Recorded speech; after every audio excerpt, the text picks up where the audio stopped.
themi përkon me atë potencialin që Qarku Shkodër ka në zhvillimin e një turizmi të qëndrueshëm si një ndër shtyllat kryesore të ekonomisë në nivel qarku. Kjo përfaqëson për ne një përgjegjësi të shtuar për gjithë institucionet publike në fakt, cilat duhet garantojnë standarde të larta që t'i përgjigjen pikërisht ofrimit të një shërbimi sa më cilësor, sa më të sigurt dhe sa më korrekt kundrejt kësaj kërkese të rritur të ofertës turistike, le të themi.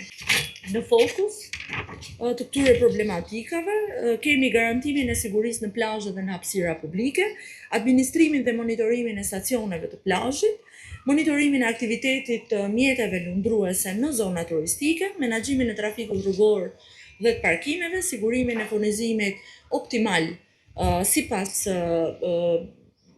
zonave të caktuara, duke e përshtatë atë dhe me problematika të trashëguara ndër vite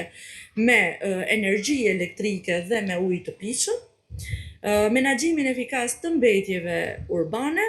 kontrollin e ndotjes akustike, garantimin e sigurisë ushqimore, mbrojtjen e mjedisit. Secila prej këtyre fushave kërkon vëmendje maksimale dhe reagim të shpejtë institucional dhe në këtë kuadër dua të kthej në vëmendjen tuaj që raportimi në kohën e dur çdo problematike, raportimi në kohën e dur i zbatimit të masave të vendosura në planin e veprimit për sezonin turistik 2026, sikurse ju është evidentuar edhe nëpërmjet komunikimeve të vazhdueshme ndërinstitucionale që kemi pas, është shumë e rëndësishëm në mënyrë që çdo problematike hasur të raportohet dhe të administrohet në kohën më të shkurtër të mundshme dhe më optimale të mundshme. Ka pasur një rritje dhe një akomodim model për sa i përket turizmit. Dua ta falenderoj në veçanti prefekten Oltën për qasjen e re që i ka dhënë detyrës si prefekte. Dhe unë kam përgatitur një material, po thash që t'i heqim këto fjalimet edhe të merrna me gjëra konkrete. Dhe do isha interesuar para zgjithash edhe për ta njohur auditorin që kemi këtu prezent në këtë ambient shumë të bukur, të kishte një vetë prezantim të shkurtër për detyrat që kryen secili në institucionet tuaja dhe të flasim konkretisht, qoftë për rendin, qoftë për sigurinë në plazhe, qoftë për marrjen e masave, për trafikun që bëhet në sezon, qoftë për mbrojtjen kundër zjarrit. Pra rreth këtyre problematikave të diskutojmë dhe të koordinojmë për të zbatuar dhe atë urdhër të kryeministrit që komitetet e zhvillimit turizmit të jenë permanente, madje duhet ishin pak më shpejt, po gjithsesi e vlerësoj që edhe punën që e keni bërë edhe për te këtij takimi. Kështu që ta fillojmë më mirë direkt, pa fjalime. E bëjmë një vetë prezantim kështu që... Ju përshëndes zëvendës ministër,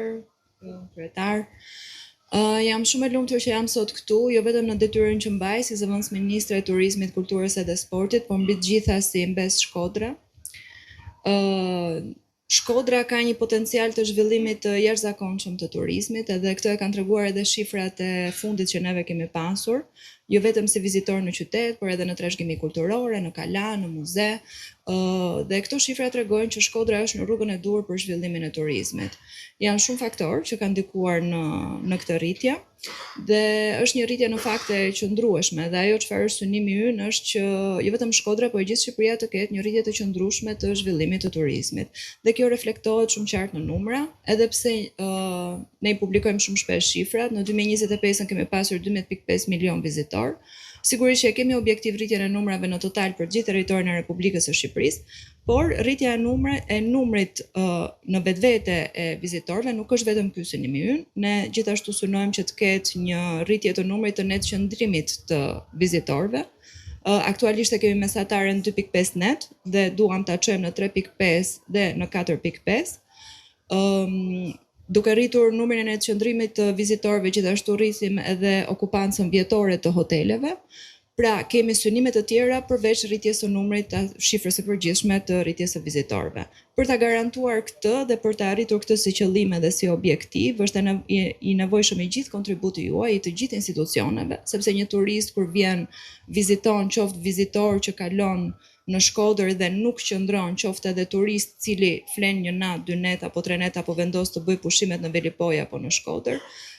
ka shumë rëndësi që të ndihet edhe i sigurt. Pra, siguria e turistit duhet jetë objektivi maksimal i të gjitha institucioneve që janë sot këtu. Siguria fizike e turistit, siguria ushqimore e turistit, shëndetësia e tjera me radhë. Nuk dua të zgjatem tek pikat e sigurisë sepse i tha prefektja shumë qartë, do të shtoja vetëm pikën e vrojtuesve të plazheve. Të ketë një vëmendje të shtuar nga institucionet përgjegjëse, duke filluar nga Agjencia Kombëtare e Bregdetit me zyrën rajonale që ka këtu në Shkodër dhe institucionet e tjera që të ushtrojnë kontrolle të vazhdueshme për vrojtuesit e plazheve, sepse është një nevojë shumë e domosdoshme, e cila duhet të jetë dhe të reflektohet nga të gjitha bizneset dhe të merren masa për të gjitha ato biznese sipas legjislacionit në fuqi të cilat nuk e zbatojnë si pikë vrojtuesit e plazheve. Ndërkohë pikat e tjera i tha prefektja dhe nuk dua t'i përsëris, do të jemi këtu quve të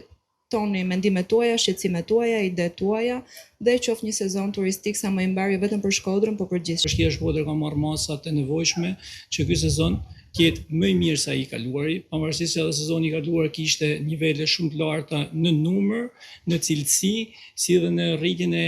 shërbimeve të hotelerisë, patjetër edhe të shërbimeve të tjera turistike. Për sa i përket sezonit turistik në plazhin e Velipojës, janë marrë masat konkrete